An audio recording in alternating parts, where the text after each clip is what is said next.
So we had a great weekend for our country. We captured a man that should have been caught a long time ago. Unfortunately, he wasn't. He's done tremendous damage.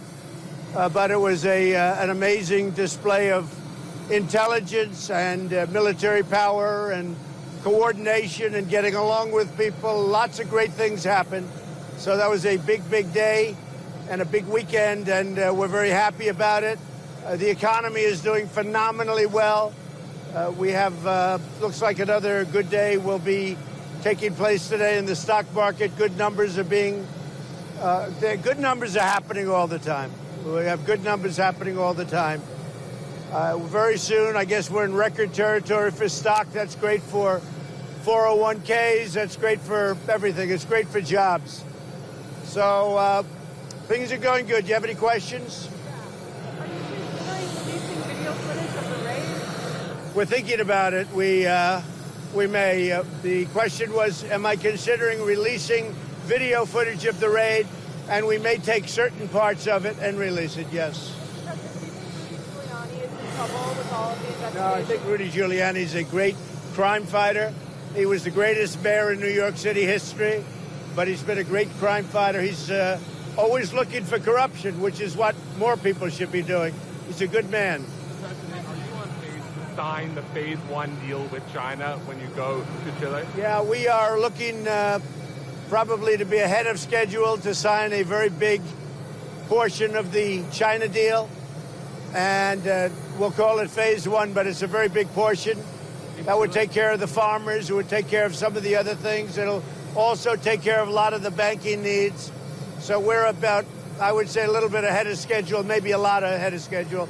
Probably we'll sign it. I imagine the meeting is scheduled for Chile. I know they have some difficulties right now in Chile.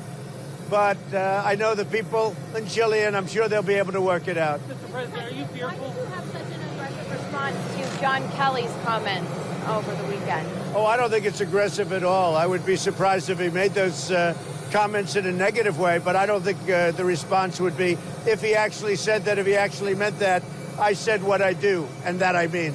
Mr. President, are you concerned that Nancy Pelosi and others can't be trusted with this kind of information? Well, I guess the only thing is they were talking about why didn't I give the information to Adam Schiff and his committee?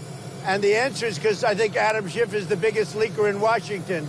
You know that. I know that. We all know that. I've watched Adam Schiff leak. He's a corrupt politician. He's a leaker like nobody's ever seen before. We had a very good conversation with the Ukrainian president. The conversation was perfect. They don't ever talk about the conversation. It started with a whistleblower. Now they don't want the whistleblower. Then they had a second whistleblower. Now they don't want the second whistleblower. The reason is that when they saw what the whistleblower wrote, and then when I released the conversation, which bore no relationship to what the whistleblower saw, they said their case was out the window. And I think it's a disgrace. And frankly, I told Republicans who are really being taken advantage of, they're really being maligned, and I think it's a horrible thing. They're really looking to hurt the Republican Party, and it's turning out to be just the opposite. So one thing I said, I'd rather go into the details of the case rather than process. Process is wonderful. We already have 50 Republican senators. I never called one of them sign up. 50 out of 53, 50, and perhaps the other ones will do it too.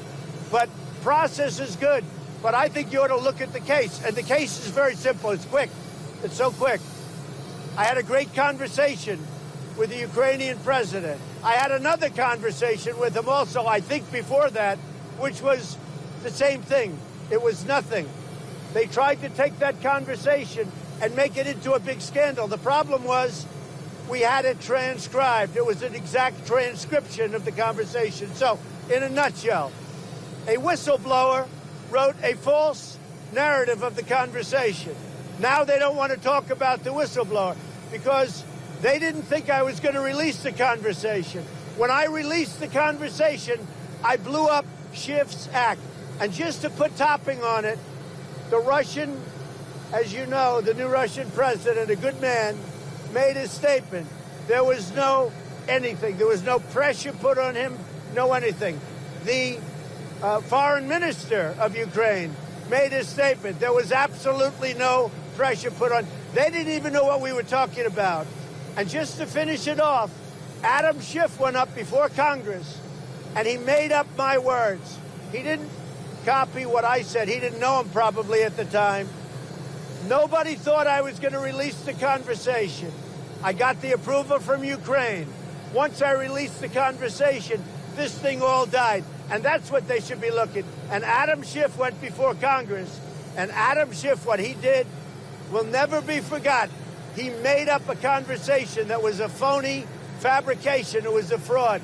And people shouldn't be allowed to get away. They say he has immunity because he's a member of Congress.